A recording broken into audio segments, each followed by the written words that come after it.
This happened during my early 20s. I used to live in a small home with a group of 3 other guys. We all didn't really know each other before moving in together, but we had gone to the same college and graduated at the same time. So, with all of us looking for somewhere to live afterward, it all just kind of fell into place. Splitting the rent 4 ways, we were able to afford a relatively small house on the more rural outskirts of the city.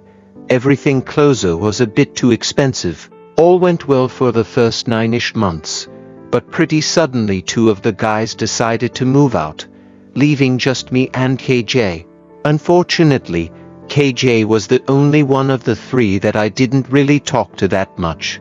He was always working or getting home late, or just not wanting to hang out with the rest of us. So, it kind of sucked that it was the other 2 that left. It also meant we had to pay double between each of us.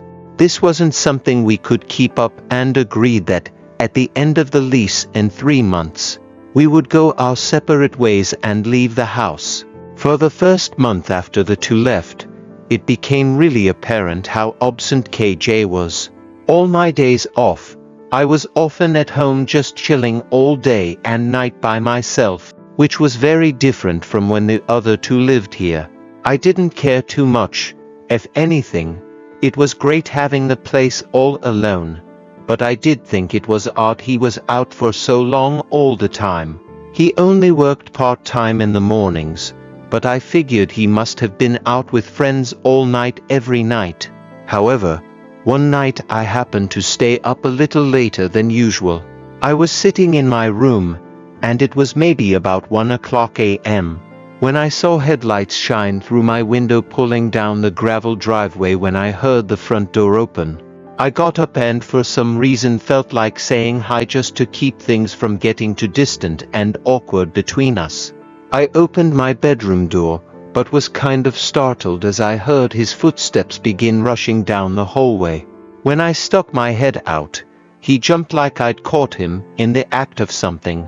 The lights were off in the hallway, so I couldn't see him too well, but I could see that his eyes were wide and his body was frozen just outside of his bedroom door. "What's up, KJ? Just seeing how you're doing," I said to break the silence. The way he just stood there in the dark hallway with his wide open eyes and looked at me was kind of chilling. "I'm good." There were another few seconds of silence before I just nodded and stepped back into my room. Well, that definitely didn't help make things any less awkward between us. Why was he acting so strange, hurrying to his room and all? I didn't want to be nosy, but it kind of had me concerned. After a couple minutes, I opened my door carefully and quietly walked down the hallway. I just wanted to listen for a second as I passed by his room and nothing more. But when I did, I heard him moving around frantically, like he was opening and closing drawers chaotically. It was so odd that I stopped walking for a second and leaned a bit closer to his door. The chaos continued, making me feel really uneasy, until it suddenly went quiet. Everything stopped like he just froze. As the seconds started to go by, I got increasingly more uneasy and wanted to get out of that hallway. But before I could even move, the door suddenly swung open. KJ stood in the doorway with the same wide open eyes as before, staring right at me. In an effort to cover for myself, I said I was just heading to the kitchen and asked if he wanted anything. KJ quietly muttered no, then closed the door on me. It was honestly really creepy, and only made me feel more like something was going on with him. I went into the kitchen to follow through with what I said, then went back to my room. He was quiet for the rest of the night. For the next probably 5 or 6 days, I found myself more attentive to what KJ was up to. I'd stay up until he got home, always feeling too uncomfortable to sleep, until I knew he was in his room and up to nothing. During those days, he remained in that disturbing, almost zombie-like state that he was in that one night. His eyes grew increasingly more restless every day, and he spoke no more than a couple words. always hurrying into his room until one night, after he got home and as I was in bed trying to sleep, a knock came from the other side of my door. It scared me. I never heard him walk down the hallway to my room. I got up and opened the door. He had that same look with restless eyes, but had a partial smile as well. He mentioned that he just got home and thought he dropped his wallet somewhere out in the driveway as he was walking up to the door, asking if I had a flashlight and would help him find it real quick. I found it strange, like he'd never asked anyone for help before or really to do anything with him. Although I thought it was odd and I was tired, I thought maybe this was a chance to make things better. So, I grabbed the flashlight and followed him out to the driveway. He started up some small talk, just asking about work and stuff. As we started walking on the gravel and looking around, I noticed almost right away that his car was parked really far down the driveway though, like all the way at the end for seemingly no reason. So, if he walked all this way, we had to do the same to look for his wallet. We got all the way down to his car, and I never spotted anything on the ground. But then he started leading me away from the car. I was still shining the light around, but realizing there was no reason his wallet should be way out here away from the driveway. I asked what we were doing. KJ took a few seconds to respond like he was thinking before saying he went for a short walk out here earlier so he could have dropped it. But I didn't really believe him. He kept trying to lead me further from the driveway and deeper into the woods. Every time I said we should turn back, he would repeatedly try to convince me otherwise. It got really suspicious really fast. I felt my nerves building up. Here, you could take the flashlight. I'm going to head back to the house. I got to be up early for work tomorrow anyway, I said as I tried to hand over the flashlight to him and make my exit. He didn't take it, though. His clearly fake smile faded and his restless eyes looked more than disappointed. He looked angry. He didn't respond, but the tension was making me really uneasy. After a few seconds, I turned around and started quickly walking away from the woods. I looked back a couple times, seeing KJ just standing there and watching me. As soon as I got to the house, I started packing. I didn't know what that was, but I didn't feel safe with him at all. I didn't sleep the whole night listening to make sure KJ wasn't up to anything else, but he never came back to the house that night. In the morning, I got everything important stashed into my car and left. Even years later, I never heard anything from KJ or figured out what was going on. His behavior wasn't normal, and I honestly think he was planning to do something horrible in the woods that night. For 2 years, I lived with my college roommate Jason in a small house near the campus we used to go to. Despite having been roommates at college for a year before this, we still weren't the closest of friends or anything. We just both had similar plans for after college, so moving in together made sense for the time being. The first year or so went really well. We got a lot closer and enjoyed living together enough to renew the lease for another year.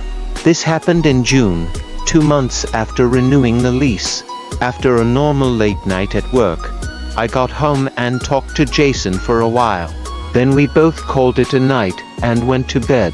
However, in the middle of the night, I woke up to the floorboards creaking in the hallway. They were walking slowly going toward the main area of the house. I rolled over and looked at the clock, seeing it was 3 o'clock a.m. I thought Jason was just getting some water or something. I don't know. At the moment, I didn't care either and just went back to sleep. In the morning, I had to go to work early, so I was kind of rushing to leave. But Jason opened his door looking tired and asked me something I wasn't expecting. He asked what I was doing walking around the house in the middle of the night. I was immediately taken aback. I said I wasn't, but had thought I heard him walking around. The conversation basically ended at that, though with both of us confused at what we both heard, because I had to leave for work. Honestly, I thought our floors or walls must have just been creaking from the wind hitting the house, or something, if it really wasn't Jason. When I got back home, Jason was at work, so I spent most of the night just chilling in my room, and eventually, on the same time as last night, I went to bed. But then again, I woke up around the same time to the floorboards making that same creaking sound. This time, rather than going right back to sleep, I tried to listen more carefully. It sounded exactly like someone slowly walking through the hallway and into the living room. Once they got to the other side of the house, I couldn't hear anything for about 30 seconds and decided to get up and check on it. I opened my door and walked down to the living room, but Jason wasn't in there. As far as I could tell, there was nothing there that could explain what I heard. I went back to my room and went to sleep. What I found so strange about it was that the sound moved through the house, like if it was just the home creaking. Why did it slowly go across the house like that? I mentioned it to Jason in the morning, and neither of us could come up with any ideas. Jason was off this day, but at 2 o'clock, I had to go to work. I didn't make it back to the house until nearly 11 o'clock. When I did and walked down the hallway to my room, I was surprised to see Jason still up. I just saw him in the corner of my eye sitting on the bed in his room. As I passed by the doorway, I called out, "What's up?" as I went over to my room, but Jason didn't respond. I thought it was kind of weird, but maybe he just didn't hear me. So I continued into my room. I took off my work uniform and put on some regular clothes. I left my room to go to the kitchen and get some food, but I noticed Jason's light was off in his room now. When I passed by, I looked in just to see if he was good. He was still sitting on his bed in the corner, now just in the dark, so I could barely see him. "Hey, what's up, Jason? You all right?" I called out. After a few seconds of him not responding, I just left the doorway and went to the kitchen. This was definitely weird, but I didn't know what else to do. Obviously, I wasn't going to just march into his room for no reason, just so he'd respond to me. But it did seem really odd he didn't at least just say hi or whatever. I was in the kitchen for maybe 15 minutes, then headed back to my room. Jason's door was closed when I passed by. For a whole hour, I stayed in my room, but then I heard that sound, the floorboards creaking right in the hallway. I looked over and suddenly something moved under the door. I listened to the creaking continue, but with my last couple interactions with Jason being weird, I figured I would just text him this time to ask if it was him walking around. I waited a couple minutes. Then I finally got a response. Jason sent me a question mark, then followed up with, "What do you mean? I'm not home right now." My face went pale and my eyes shot over to the door. I got up and hurried into the hallway. No one was there, but the door to Jason's room was now open again. I quietly stood there and listened, but didn't hear anything. I walked over and peered through the doorway. Standing in the center of the pitch-black room was an unknown man. Even in the dark, now that he was closer and standing up facing me, I could tell he was taller and had a thick beard. Two distinct features different from Jason that I couldn't see before. Without any more hesitation, I ran out of the house. I called the police immediately, standing on the other side of the road. When they got there, whoever that guy was gone. Strangely, there were no signs of where he entered or exited the house from, aside from a window that was partially unlocked, but it didn't seem to have been opened recently. What's really disturbing is knowing that he was likely the cause of the creaking floorboards for the last several days in the middle of the night, meaning he was inside walking around the house while we were sleeping. Even more creepy is trying to figure out why he was in Jason's room just sitting on his bed and seemingly waiting for something. Interestingly, in the last few days, that was the one day that Jason had off and that I worked, meaning Jason would be alone pretty much all evening. This makes me think that a known man somehow knew this and was waiting to catch Jason off guard while he was alone. This would explain why the man was in Jason's room waiting, and why he didn't do anything to me. But fortunately, Jason happened to go hang out with a friend for most of the night. Whatever the case, we probably won't ever know the man's true intentions unless it's too late. In 2015, when I was 23, I had used Craigslist to find a roommate to share my apartment with. Back then, I think it was pretty normal to be using Craigslist for finding roommates and whatnot. There weren't really any other sites to do so on, and it wasn't exploited as much as it is today. I posted a listing with some pictures of my place and made sure to specify that I was looking for a roommate preferably close to my age. After only a few days, I got a response from a woman named Hannah. She said she was also 23 and still in college. And from everything we talked about on the phone, she seemed pretty similar to me and like we might actually make good roommates. So, I scheduled to have her stop by and tour the place. When she did, everything seemed great. Hannah liked the place and we agreed on a price, and within a week, she had moved in with me. I will say, I did notice that she didn't quite look her age. She was a bit taller than me and just had a more mature, older look to her. I figured it was nothing though, that she just happened to look a bit older than her age anyway. The first few days went by, and we didn't really have much time to get comfortable with each other yet, as I had work and she had college and work as well. It was the 5th day after she had moved in that I got home from work and entered the apartment around 1000 p.m. As soon as I opened the door, I heard footsteps rushing through the hallway and then a door slamming closed. Confused, I dropped my bag down and went over to look down the hallway that led to both of our bedrooms. Their door was closed and the light was on in their room, but my door was open. I knew I'd closed it before leaving, so I thought that was pretty weird. I definitely wasn't comfortable with them snooping around my room, if that's what they were doing. I went in and closed the door behind me.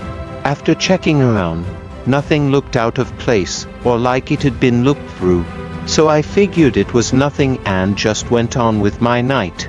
I settled in and watched TV for a bit in my room. I didn't hear Hannah in her room at all for a whole hour, so I thought she was probably just sleeping. She had mentioned before that she liked to go to bed early.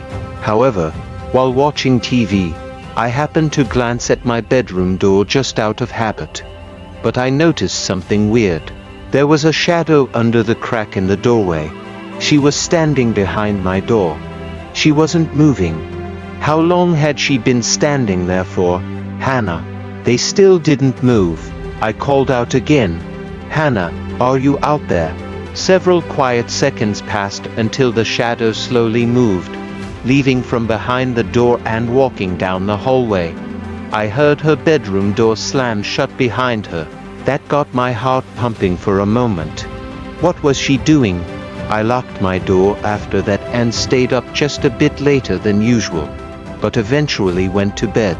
In the morning, I passed by Hannah in the kitchen and kindly brought up last night, just asking if she needed something.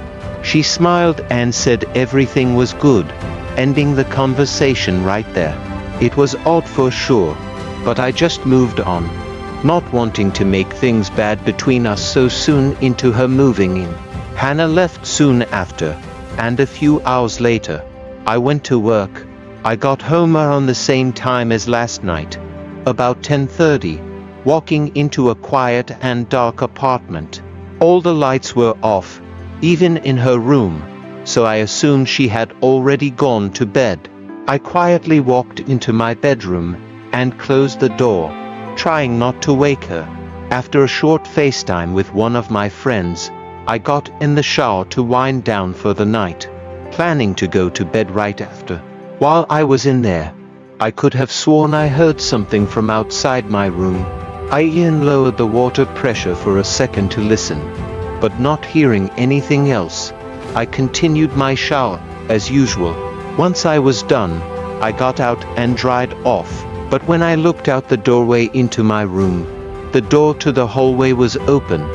I quickly got dressed and looked into the hallway. All the lights were still off and Hannah wasn't making any noise in her room. I was honestly creeped out now. I closed the door and locked it.